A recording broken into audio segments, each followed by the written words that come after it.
আজকে যে আমি এমনটা করব ভাবতেও পারিনি। Hello family, welcome to my channel.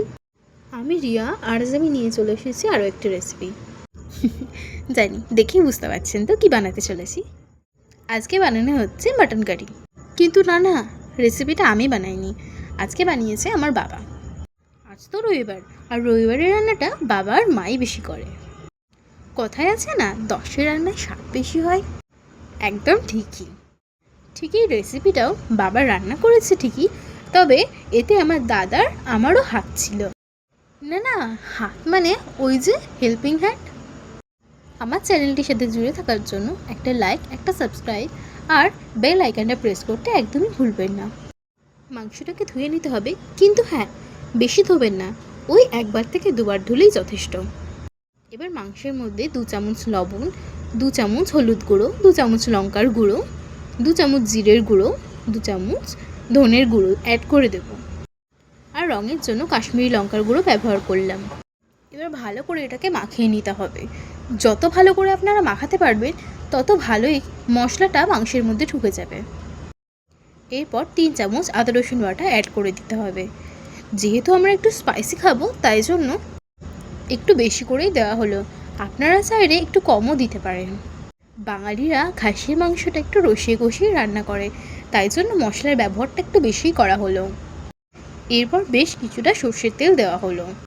সর্ষের তেলটা দিয়ে আবারও না এটাকে ভালো করে মাখিয়ে নিতে হবে। ওই যে বললাম 10-এর রান্না, তা মাংসটা আমার দাদাই মাখাচ্ছিল। এরপর 3-4টে তেজপাতা অ্যাড করে দিলাম, 4টে কাঁচা লঙ্কা অ্যাড করে দিলাম। এবার বেশ কিছুটা পেঁয়াজ কুচিও আমি অ্যাড করে দেব। এবার ভালো করে এটাকে মিক্স করে নেব, দিয়ে এটাকে না বেশ কিছুক্ষণের জন্য ম্যারিনেট হতে রেখে দেবো। যত বেশি আপনারা ম্যারিনেট করতে রেখে দেবেন ততই না ভালো করে মশলাটা মাংসের মধ্যে ঢুকে যায়। এরপর কড়াই তো গরম ছিলই, তার মধ্যে মাংসটা অ্যাড করে দেওয়া হয়েছে। মাংসতে কিন্তু এক্সট্রা করে কোনো তেল দেওয়া হয়নি, তার কারণ কি, অলরেডি মাংসের মধ্যে আমরা তেল দিয়ে মিক্স করে রেখে দিয়েছিলাম। এবার হাই ফ্লেমে দিয়ে ভালো করে এটাকে নেড়ে চেড়ে নিতে হবে। এরপর ওই মশলা ধোয়া জলটা দিয়ে দেব। এবার এটাকে ঢেকে দিতে হবে। ঢেকে রাখলে একটা ভালো জিনিস কি বলুন তো, ঢেকে রাখলে না ফ্লেভারটা বাইরে বেরোতে পারে না, একটা সুন্দর ফ্লেভার মাংসের মধ্যে তৈরি হয়ে যায়। মাংস থেকে বেশ কিছুটা জল ছেড়ে দিয়েছে। ওই যে বললাম ভাবতেও পারিনি, মাংসটা কষতে দেখে আমার একটু বিরিয়ানি বানানোর মন করলো। ঝটপট আলু সিদ্ধ করে নিই, ততক্ষণে পার্সেলটাও চলে এসেছিল। মাংসটা প্রায় কষানো কমপ্লিট।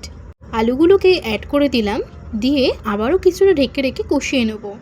লাস্টে কিছুটা গরম মশলা দিয়ে আমি এটাকে নামিয়ে নেব। রবিবারের দুপুরের খাওয়াটা না একদম জমে যাবে। আজকে এইটুকুনি, বাই, দেখা হবে নেক্সট ভিডিওতে।